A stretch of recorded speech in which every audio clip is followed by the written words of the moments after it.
Hello everyone and welcome to another video with me, 320 SimPilot, and today something very exciting. We are taking a look at the DC Designs F-14A and B for Microsoft Flight Simulator. This is a preview build I've been given in advance of the launch. It is coming on the 19th of August, initially exclusively to the JustFlight store and then later to the Microsoft Flight Simulator marketplace. In this preview video I want to give you a sense of what sort of level of detail we're looking at here and some other great features of this F-14. So let's jump into the video. As usual, I'd like to show you the options available to you with the DC Designs F-14. So let's set up a flight. We are going to go to the world map, and I'm actually using the Hard Deck Simulations Carrier module. This is a separate payware add-on for Microsoft Flight Simulator, but that's what we're going to load into today. And then I'm going to choose my aircraft. As you can see, I've selected the DC Designs F-14A. There is also the F-14B, and there is a big difference in flying the two of these separately. I know they both look very similar, but they have different engines is the primary change you're going to notice. The F-14B has much better, more powerful and more reliable engines. The F-14A, slightly less powerful, less reliable, but also more famous engines, and they were also the engines used in Top Gun. So we're going to go with the F-14A for today. Then in liveries, we have 4 liveries available to us in the F-14A at the moment. Obviously, I'm sure we'll see more created after release.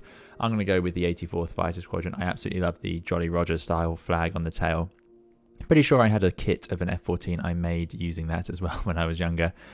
So yeah, I do like that. But I also like, well, they're all great liveries really. But yeah, those are the ones available there. Just to show you what you get in the F-14B. Slightly smaller selection. There's 3 liveries here. A very cool 213th, is that how they say? 213th Fighter Squadron. I really like this design, this blue over the canopy, and similar idea at the 32nd. So yeah, that's the F-14B, which we'll look at maybe in another video, maybe a bit later. So F-14A, and we'll go with the 84th. So this is where you find yourself when loaded into the F-14. Now I've already given you a quick look at the exterior model, but let's take a look at the cockpit. And as I said, this carrier is payware at the moment. But DC Designs have said that they are looking to make sure it can be integrated, or the F-14 will be compatible with the upcoming aircraft carrier expansion for Microsoft Flight Simulator from Asobo. So the official aircraft carrier that we're expecting to launch with the Top Gun additions for Microsoft Flight Simulator coming later in the year. So when those come out, hopefully the F-14 will be made compatible. That's what DC Designs have said. So here we go. Now, this is not a study level F-14, and that will be obvious to those of you who know the F-14 very well, and it will be a little less obvious to those of you who don't. We do have a fully custom virtual cockpit, which is just really, really nice.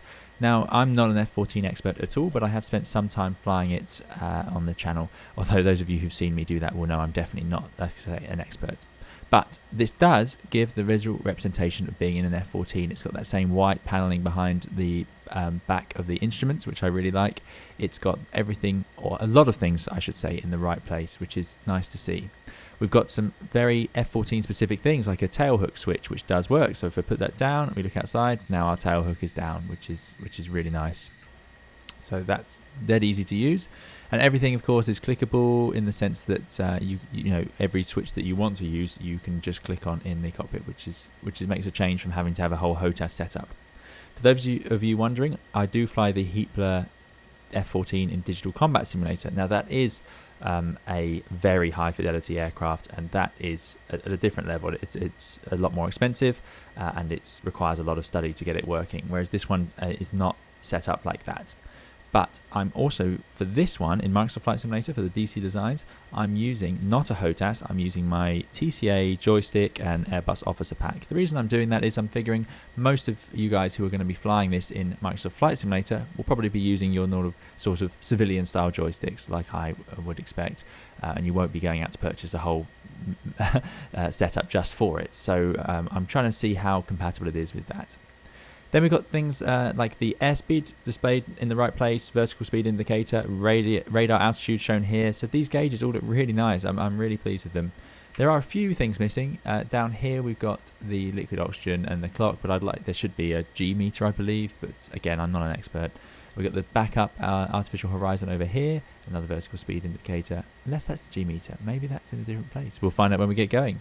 As I say, I'm not an expert, so I'm learning things as I go, and I'm sure there's lots of different variations as ever with airplanes. Down here we have the nozzle position. So this shows us the position when we apply thrust, the nozzles will change. So you can see that they work. As I apply thrust, the nozzles are moving around. And if we look at the back, out the back of the airplane, I'm just going to spool up a bit and you'll see them.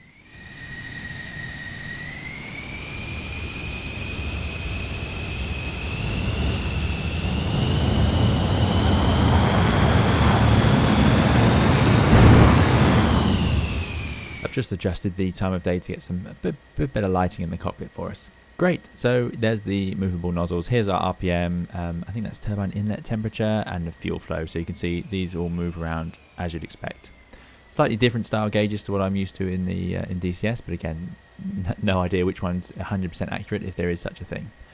Over here we have the landing gear lever, which does work with my TCA add-on, and it's pretty straightforward. We've got the landing gear extend kneel switch. So this then moves into the area of, there are a lot of features of this airplane we are hoping to see added in the future as it becomes available in Microsoft Flight Simulator, and I remain optimistic, and so do DC Designs, that these features will become available once the F-18 arrives in Microsoft Flight Simulator. So more fighter jet orientated controls can be added to the sim. So at the moment this kneel switch doesn't do a whole lot. In the real aircraft, when you put it down to kneel, the nose actually lowers down so that it's ready for connecting up to the catapult. But anyway, there's a few buttons like that. The flap gauge is over here, and this does work, so it's nice to see a custom gauge, and the flap lever you can see down there, and I've got that assigned to my TCA add-on. And yeah, the gauge works up here, which is nice to see. Speed brake lever is not visible because it's actually just on the side of the throttle there. This is a HOTAS setup, but the speed brake is working. It doesn't work on the gauge at the moment, but let me be very clear, of course, this is a preview build, but there it is. I'm just using my TCA speed brake lever myself. So you can assign that to an axis and it works just fine. Moving down, you've got the engine controls, engine start, and a few of the stability systems over here, and the autopilots, which won't engage at the moment whilst I'm sat on the ground. I'm not sure if it works in flight actually. I haven't tried it much. I do enjoy flying this airplane.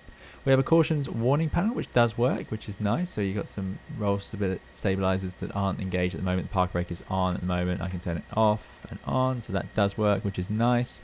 And then a few other electrical switches and so on. Down here, this is done for convenience. So these switches aren't here in the real aircraft. We can actually adjust the mask, visor, and GPU settings, which we're going to show you. I'm going to start up at an Air Force base or something like that a bit later and show you what those do. Over here we can do the ground equipment, chocks, covers and chains, so you can chain down the airplane, but we need to be depowered obviously for that to work. Sadly the master test doesn't work at the moment. We can't scroll through that. I don't know if it will in the future, but the lighting system does all work. So we'll put on all those lights and yeah, move up here. Down on this panel, this is controlling the displays. So the F-14's HUD was very basic. This airplane was designed in the 60s, first flew in 1970. If we look at the HUD, this is not the sort of HUD you had in an F-14. We've got Mach number, G, angle of attack all displayed up here, and a few other bits of information. Now, that's not quite realistic, so there's this button that DC Designs have added called declutter. So I'm going to put declutter on, and that's more like it. Just some pitch bars, maybe a flight path vector, and that's about it. That's all you're going to get. It does display obviously weapon stuff in the real aircraft, but we haven't got that feature here in Microsoft Flight Simulator. A few other buttons here which we'll look at and learn as time goes on, but you can adjust. Let me just click that joystick out of the way. You can adjust which page you're seeing through these. These are actually used to control the HUD in the real aircraft and what mode you want it. So cruise, air to ground, air to air, takeoff and landing. But in here it just controls these. So these are just nice little differences. You can see there TACAN doesn't do a whole lot. Obviously we don't have TACANs here. But yeah, it's nice. It's a neat little way of, it's not functioning like the real aircraft, but it is giving us nice little navigation controls. So if you want to go and do some cruising in this airplane, fly it somewhere, then you've got that option there. Because of course most of the air-to-air stuff we're not going to do in Microsoft Flight Simulator, the missiles and so on. Now the canopy can be open and closed, which we'll see a bit later as well, which has been simulated, which is really nice. You can unlock it and open it. So when you do your cold and dark startup, you can have the airplane sat there with its canopy open, which is really nice. I do like that. And you can change the text on the outside, which we'll talk about a bit later in the exterior model. So I'll just close that. If I've done that right. Is that locked? Or is that locked? That looks more locked to me. Let's hope so. Yeah, so we'll have the tail hook up for takeoff. We talked about these instruments. You've got your comm, your nav, and your transponder, all as you'd expect. Again, not quite where they were in the real aircraft, I don't think, but still. Okay, so what we're going to do now is we're going to taxi out and run for a takeoff. This aircraft will be released at a price of £24.99p in the UK, €29.95 in Europe, and $34.99 in America. That fits in with what you'd expect, given that it is not a full high-fidelity aircraft, but it does have a lot of the classic F-14 systems implemented, which is really nice. The external model, as you can see here, is very nice, makes use of lots of different textures to give us a really good feel for the different parts and paints and different panels on the aircraft, which I've really been enjoying whilst flying it. It does look especially good when the sun's low in the sky or you can get it to glint off the surfaces. That really seems to bring it to life, which is great. Also nice to have the options to load on those weapons, as we've seen. Now I'd like to show you how we can add payload to the F-14. As you can see, we currently have nothing except for a couple of external fuel tanks loaded onto the aircraft. This is a very easy system. You go to the fuel payload section, as you would probably have guessed. You can adjust the fuel just like normal, nothing too exciting. You can see a lot of different tanks, but I wouldn't stress too much about those at this point.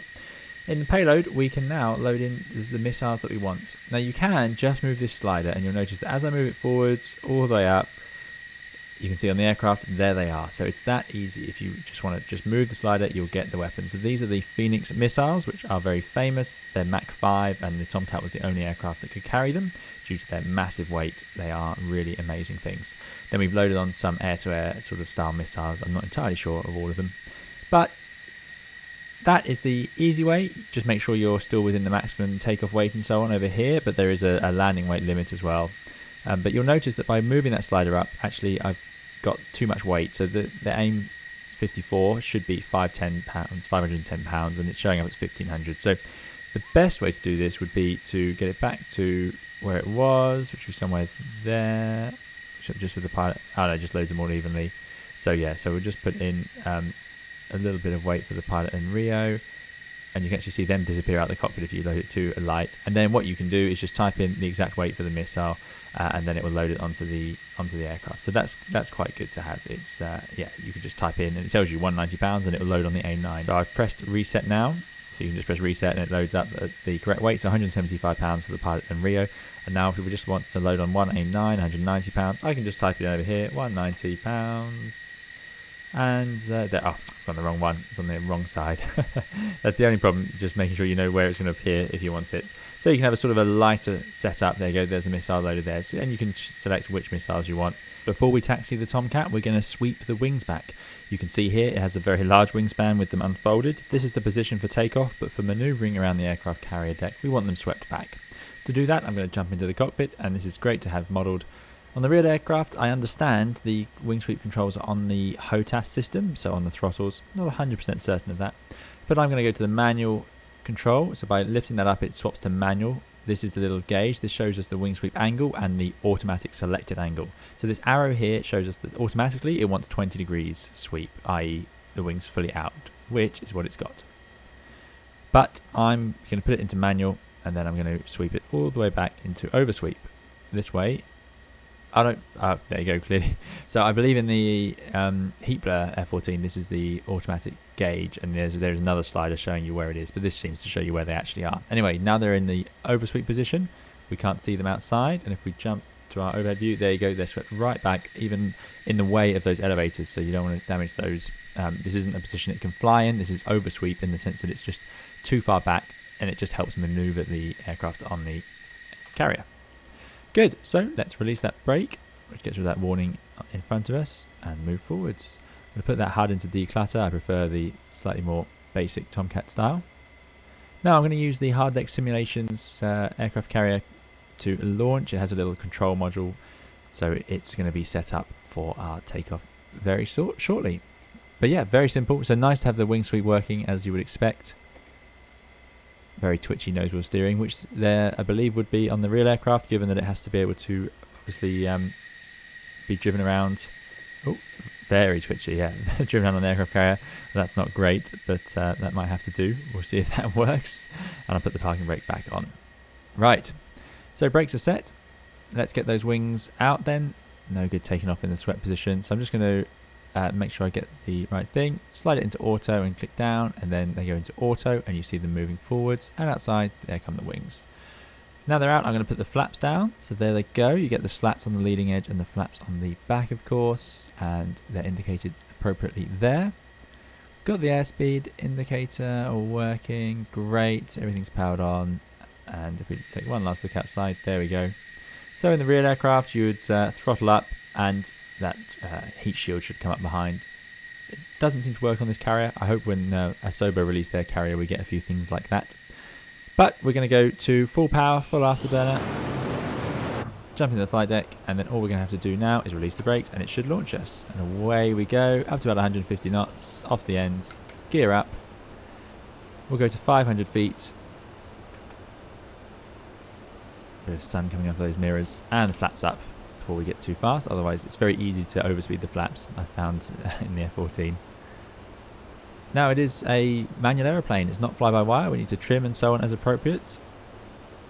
I'm going to get out of afterburner now. See those nozzles swinging in the position. And away we go. As you can tell, and as you would expect, incredibly fast. Just take a screenshot there, can't resist that. Incredibly fast machine, really nice. So this is one of my favourite things about having a fighter in Microsoft Flight Simulator. It's great to have the whole world to explore, and this is a really nice machine to do it in. It just gives us so much room. So let's go and, you know, put it to a bit of a test. Now it is a F-14A, so that's why we had to use full afterburner for takeoff. In the B we wouldn't have to. More dangerous to use afterburner for takeoff, but it was required. It just doesn't have the power. So let's go full afterburner now. I'm going to let the nose come up, and we're going to climb over San Francisco and do a bit of air work, as it's called. So the gear is up, the flaps are definitely up, and off we go.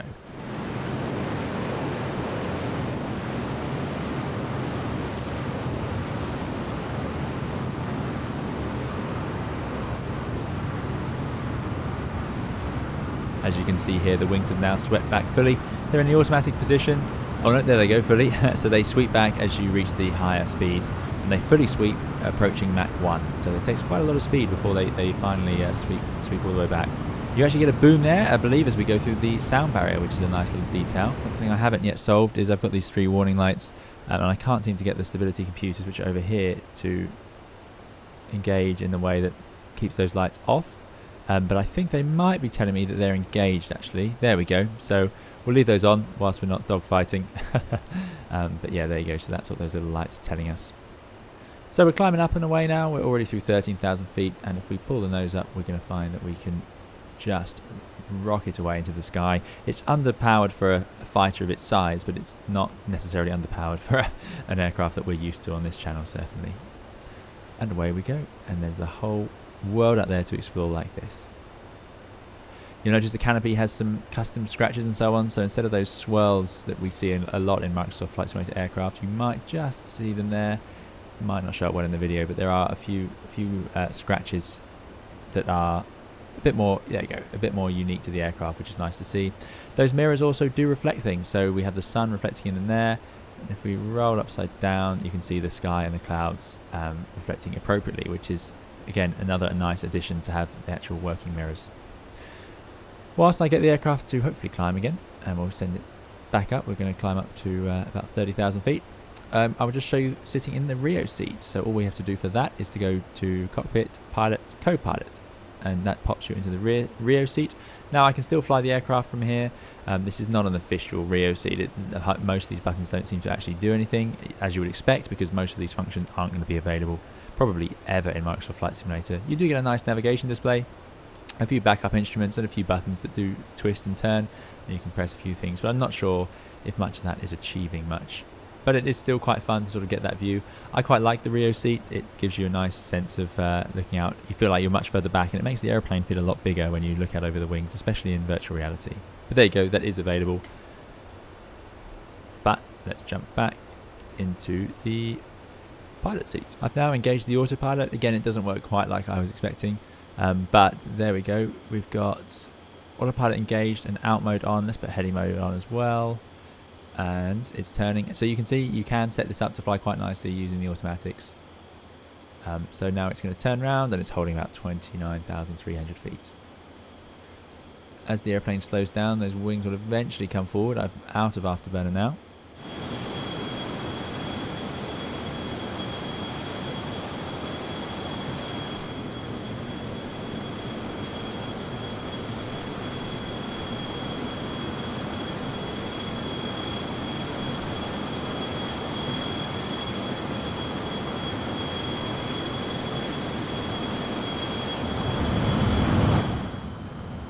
Something that's nice to have in this is the afterburner effect. Not something I've seen before in Microsoft Flight Simulator. I'm sure they've been in other aircraft. First time I've had an aircraft with it, I believe. So let's try it out. So they are limited in their actual functionality, I believe. I think we're waiting for more from Asobo in order to see more fancy effects with the afterburners. But graphically, they are here. So as we throttle up, you'll notice the first stage and then the light up, and then you get the full blast there. And there goes those wings sweeping back. I actually think it's a really nice job on these. I'm quite impressed with them. You get the nice big plumes out the back, and then as we sweep down, you get that really nice glow. Something I need to try actually is putting it at night and seeing how they glow on the. Yeah, I want to see how they glow on the ground if they do at all. But there you go. You get a nice flickering and the sort of instability, and then that roaring flame bursting out the back there. And the sound effects do change as you come to the back of the aircraft. So let's enjoy those for a second.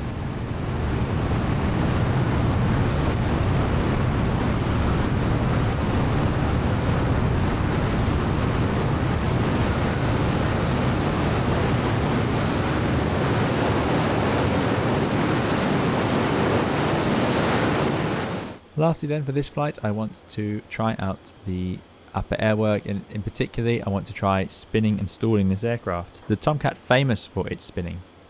To do this, I'm going to take out the autopilot.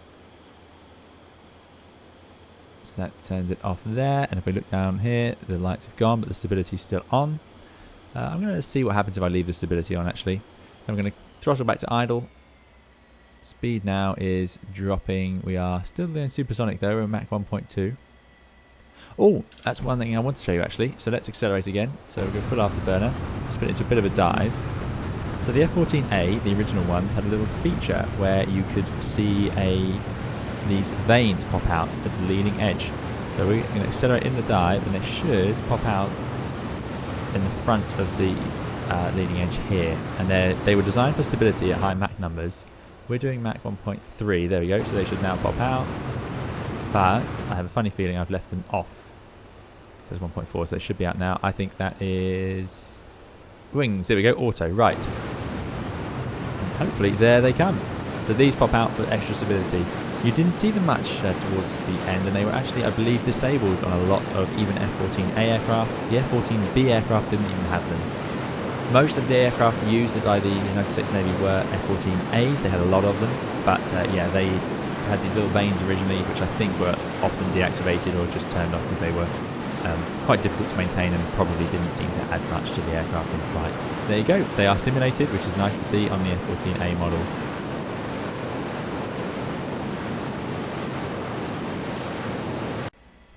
Whilst we're slowing down, this is indeed the G meter, so it's shown here. So as I pull up, you can see it pushing on the G, and you get that nice rumble sound effect as you really start getting that turbulent airflow. So I'm now slowing down. You can see we've got the speed brake out at the back there.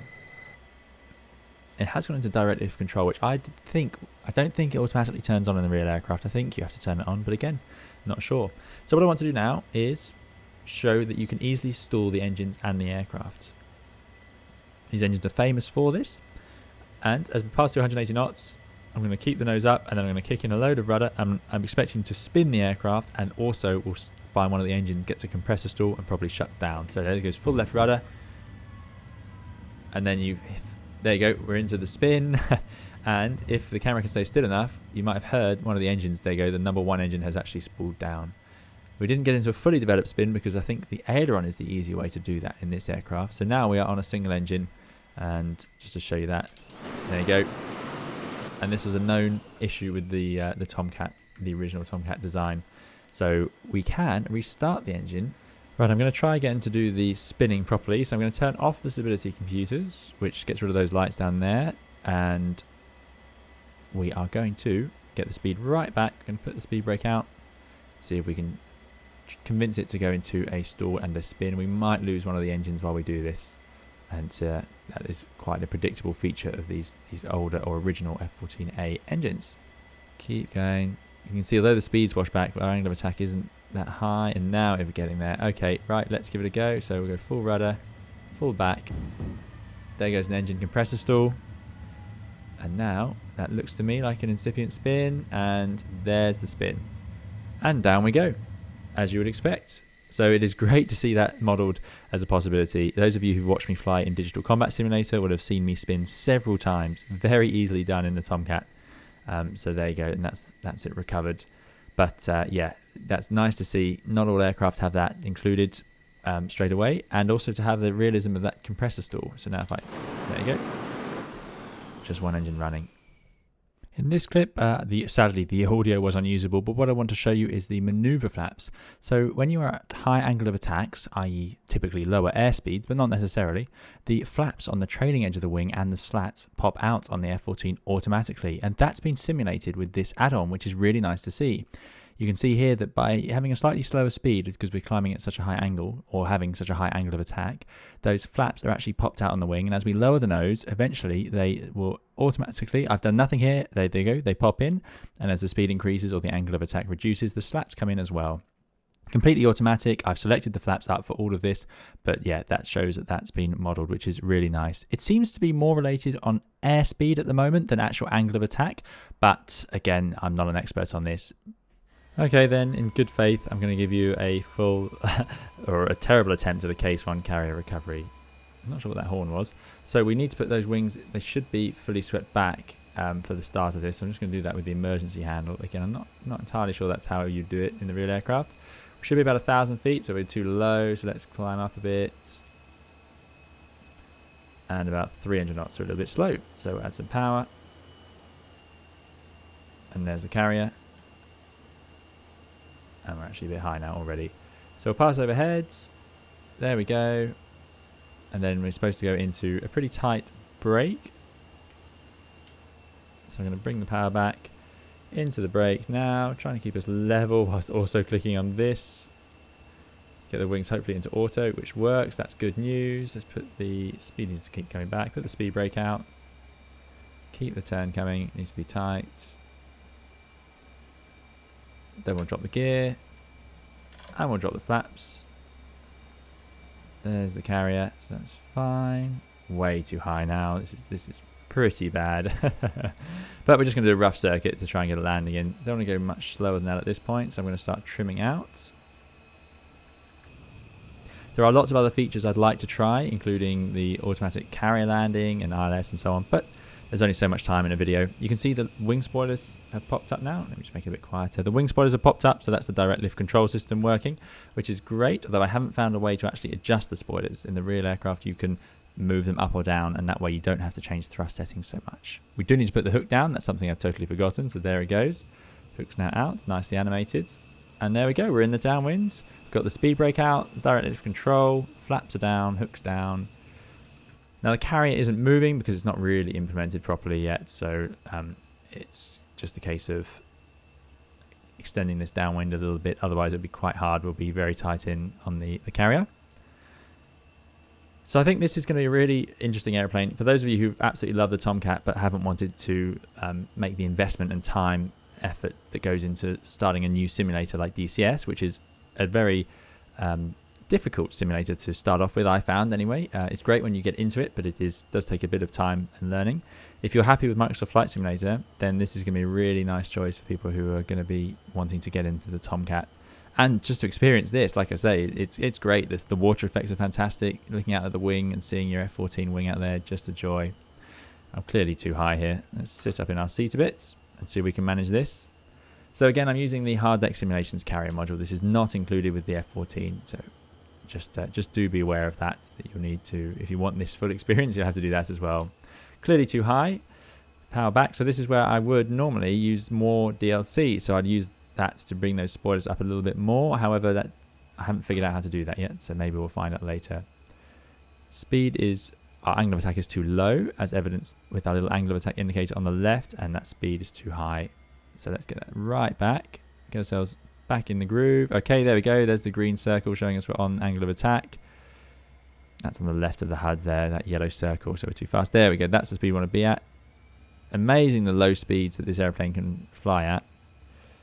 Now, I do find this really hard in Microsoft Flight Simulator. That's my excuse, as ever.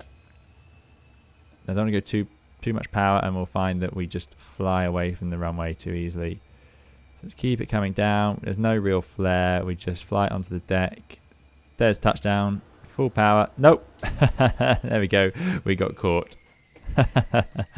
So yeah, the effects on the carrier, like I say, are not native to Microsoft. It's a bit of a workaround, but there we go. So that is a circuit in Microsoft Flight Simulator in a Tomcat. Now, as you all know, my videos always go on too long, and this is going to be no exception. I can't resist showing those of you who are really excited for this the F-14B variant. So the A and B are in this package. This is the B with the upgraded engines is the main difference to this one. There are a few other small changes, but I'm not an expert enough to know what they are. We're now parked up on a ramp, and this is how the aircraft will be loaded up. So this is a cold and dark start. As you can see, we've got some engine blanks in. The pitot tubes are covered up. Pretty nice, pretty straightforward. Wings are overswept back over the elevators in a sort of stored position, and I've chosen that livery that I was pretty keen on in the menu. You'll also notice there's no pilots. So what we're going to do is load up the airplane as we see fit. So let's jump in here. And as ever, oh, in fact, no, the pilots are loaded in. Okay, great. So let's hop into the flight deck. And it's all powered down. That's absolutely fine. Well, we need a way to get on and off. So let's move down to these switches, open the ladder, unlock the canopy, and then open the canopy. And there we go. A nice sound effect for that as well. And now if we jump outside, there you go. We get a bit more of a classic F-14 shot. Who can resist that? So the ladder is also animated. There it is. And there's all those blanks and there's little footsteps for the pilot and Rio to jump in. Now moving down here, we have the other options. So that's the chains, they're off, but the covers and chocks are in. So let's put the chains on as well. This would be more for an aircraft carrier setting, but you can have them, and there they are. So it does simulate the chains tying the aircraft down as if you're on a pitching rolling deck in the middle of the Atlantic or wherever you happen to be. So we have the mask, visor and GPU options here. So if we flick the GPU down, it should be turned off, and if you flick it on, it should be on, obviously. But crucially, for ease of use, there's a power switch here that's not on the real aircraft. We can flick that on, and you'll notice our switches come to life. So there we go. That gives us a basic electronic power to the aircraft, and then we can start up the engines. It's very easy, not quite as the real aircraft, but pretty close. We need to make sure these switches are pushed in. These are the cutoff switches, and then I'm going to start the engines with the left and right crank. So we'll start with the left one to power up, just making sure as well that the chains, let's get rid of the chocks and the covers, they shouldn't be on while we do this, and there we go, and it should be spooling up that engine. You can see now as well we have pilots in the front, and they can see that engine spinning around in the back there. So the pilots at the moment have their visors down, as you can tell. If I move this camera around, we can get a better view. So they're sat there looking all very good with their visors down and their helmets on. But there's a great little feature here, which is I can tick that down and the visors are gone. So they've lifted their visors, and then I can tick the masks, and their masks are hanging down as if they aren't actually having to use them right now. And there's an engine starting up. You see the wings sweeping as the systems start to power up in the aircraft, which is great. So there you go, very simple aircraft startup, and in a minute the main generator will come online and we'll get a whole lot of screens up and running. Here's something we need to see, of course. This is the F-14B engine nozzles. They are very different to the F-14A. This ground engineer is going to get a bit of an earful in a second. But if we spool up with these, let me jump into a different view, you'll see these move in a different way.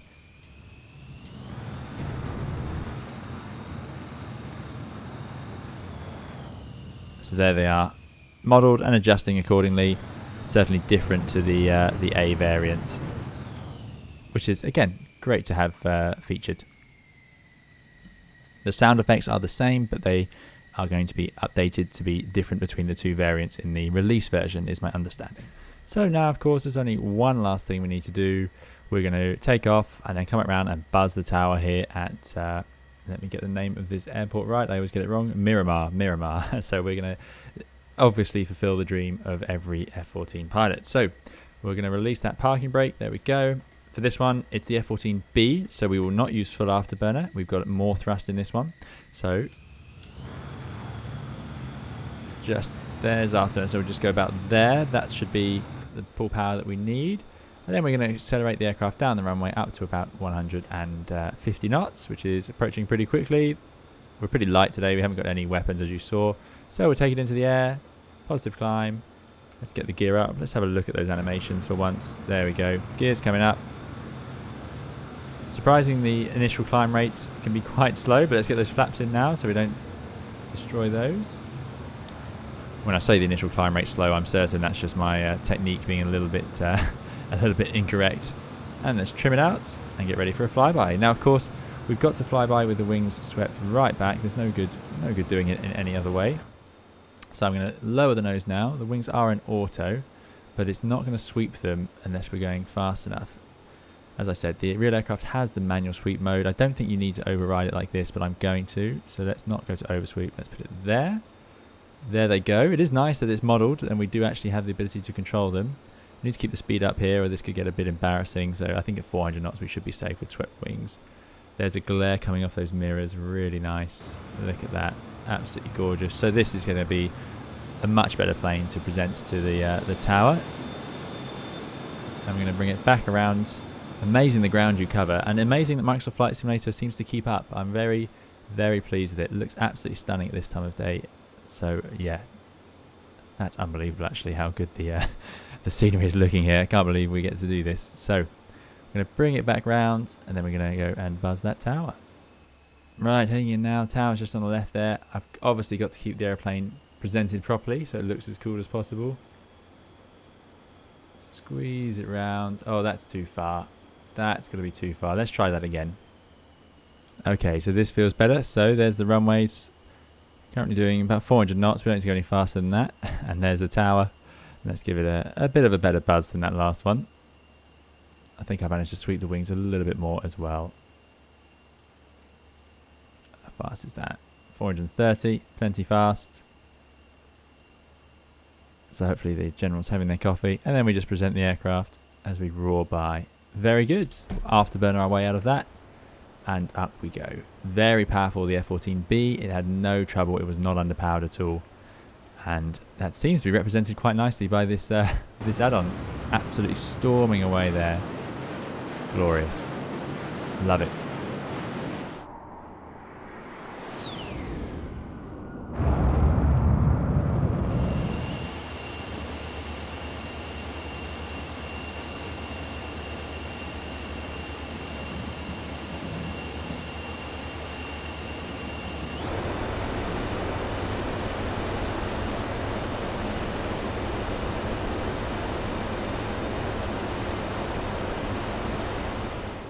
So that's all for today's video. I hope it's been interesting for you. A very exciting release. As you can tell, I'm very much a big fan of the Tomcat, and this one by DC Designs seems to be shaping up really nicely. As I said at the start, this is a preview build. There's lots of things that could change, and hopefully we'll see more features added, if not before release, after release, as we get those updates to Microsoft Flight Simulator. I've really enjoyed having some time with it, so do let me know if there's anything else you'd like to see. There'll be plenty of live streams and videos. I'm sure I'll be streaming this F-14 on Twitch very soon if I haven't already. There'll be plenty of A320 and other airliner guides and streams as well on the channel very soon, so do please subscribe if you'd like to see more of those. Otherwise, we'll see you again in another video or stream. Do keep safe and well. Thank you. Bye-bye.